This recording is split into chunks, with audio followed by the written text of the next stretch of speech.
Next है संबंधवाचक सर्वनाम। संबंध यानी रिलेशन। जो सर्वनाम वाक्य में आए किसी दूसरे सर्वनाम या संज्ञा से संबंध बताते हैं उसे हम संबंधवाचक सर्वनाम कहते हैं।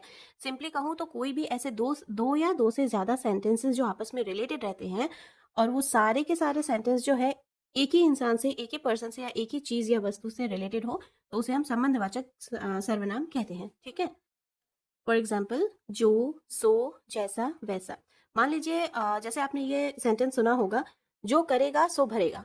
यानी जो करेगा ये भी किसी एक इंसान के बारे में कहा गया है, सो भरेगा यानी ये उसी इंसान के बारे में कहा गया है।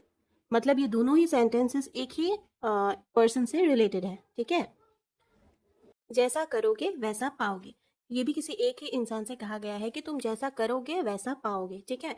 जब हम सेंटेंसेस लिखते हैं तो एक सेंटेंस लिखते हैं, फिर उसी में अटैच करके दूसरा या तीसरा सेंटेंस लिखते हैं, बट तीनों ही सेंटेंसेस आपस में, तीनों ही जो वाक्य है एक ही पर्सन से रिलेटेड हो तो उसको हम संबंधवाचक सर्वनाम कहते हैं।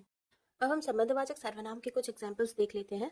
जो करेगा सो भरेगा, ये मैंने आपको समझाया था डेफिनेशन में। ये एक ही इंसान के बारे में कहा गया है कि जो करेगा उसको ही भरना होगा।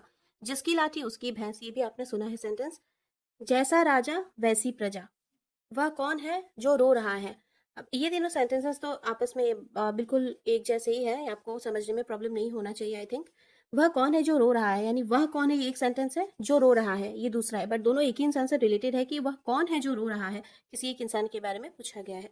जितना काम करोगे उतनी पगार मिलेगी, यानी ये जो दोनों ही सेंटेंसेस है ये एक काम से रिलेटेड है कि उस काम को जितना किया जाएगा उस काम के बदले में तुमको उतनी ही पगार यानी पैसे मिलेंगे। ठीक है। तो ये सब आते हैं संबंधवाचक सर्वनाम के अंतर्गत।